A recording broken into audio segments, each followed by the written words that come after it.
നമ്മളെ ജീവിതത്തിൽ ഓരോ കാര്യങ്ങളും പ്ലാൻ ചെയ്ത് വെക്കും. പക്ഷേ ദൈവത്തിൻ്റെ നിയോഗം എന്താണോ അതനുസരിച്ച് കാര്യങ്ങൾ നടക്കൂ അല്ലേ? ഞാനും മോനുകുട്ടനും കൂടെ കോട്ടയത്ത് പോയത് നമുക്ക് വേണ്ടപ്പെട്ട ഒരു അമ്മയെ കാണാൻ വേണ്ടിയിട്ടാണ്. അമ്മ നമ്മളെ കാണാൻ വരാന്നൊക്കെ പറഞ്ഞെങ്കിലും ആരോഗ്യ പ്രശ്നങ്ങൾ കാരണം വരാൻ പറ്റിയില്ല. അതുകൊണ്ട് നമ്മൾ അങ്ങോട്ട് പോയതാണ് കേട്ടോ. പക്ഷേ ഞങ്ങൾ ചെന്ന സമയത്ത് അമ്മ കോട്ടയത്ത് എത്തിയിട്ടുണ്ടായിരുന്നില്ല. അപ്പോൾ പിന്നെ ഞങ്ങൾ മണർകാട് പള്ളിയിലോട്ട് പോയി. അമ്മയെ കണ്ടിട്ട് തിരിച്ചു വരുമ്പോൾ പള്ളിയിൽ കയറി പ്രാർത്ഥിച്ച് പോരാം എന്നായിരുന്നു നമ്മൾ പദ്ധതി ഇട്ടിരുന്നത്. പക്ഷേ അമ്മ മാതാവിൻ്റെ പദ്ധതി അതല്ലായിരുന്നല്ലോ. ഞങ്ങളെ നേരെ ഇവിടെ എത്തിക്കുക എന്നുള്ളതായിരുന്നു അവിടുത്തെ ഉദ്ദേശം. അങ്ങനെ ഞങ്ങൾ ഇങ്ങ് എത്തിയിട്ടുണ്ട്. എൻ്റെ ജീവിതത്തിലെ ഏത് പ്രതിസന്ധി ഘട്ടത്തിലും എൻ്റെ വിഷമങ്ങളൊക്കെ ഞാൻ ഇറക്കി വെച്ചിട്ടുള്ളത് മാതാവിൻ്റെ സന്നിധിയിലാണ്. അവിടുന്ന് എൻ്റെ കണ്ണുനീര് കണ്ടിട്ടുണ്ട്, എൻ്റെ പ്രാർത്ഥന കേട്ടിട്ടുമുണ്ട്.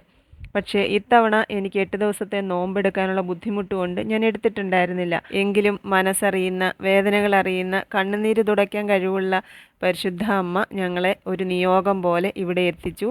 വളരെ വളരെ സമാധാനത്തോടെ ഞങ്ങൾ മെഴുകുതിരിയൊക്കെ കത്തിച്ച് പ്രാർത്ഥിച്ചു, എണ്ണ തൊട്ടു, അകത്ത് കയറി കൈമുത്തി, ധ്യാനപ്രസംഗം കേട്ടു. കുറേ ഭാരങ്ങളും സങ്കടങ്ങളും ഒക്കെ അവിടെ ഇറക്കി വെച്ചു.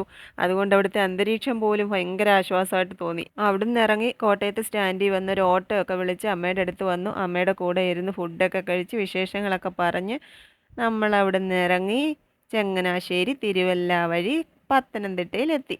അവിടെ നമ്മളെയും കാത്ത് നമ്മുടെ മയിൽവാഹനം ഇരിപ്പുണ്ട്. അതിൽ കയറി ഇങ്ങോട്ട് വന്നപ്പോൾ മോനുകുട്ടന് ചായയും വടയൊക്കെ വേണമെന്ന് പറഞ്ഞു. അപ്പോൾ പിന്നെ പത്മ കഫേയിൽ കയറി ഒരേത്തയ്ക്കപ്പവും വടയൊക്കെ കഴിച്ചിട്ട് നമ്മളിനി നേരെ വീട്ടിലോട്ട് പോവാണ്.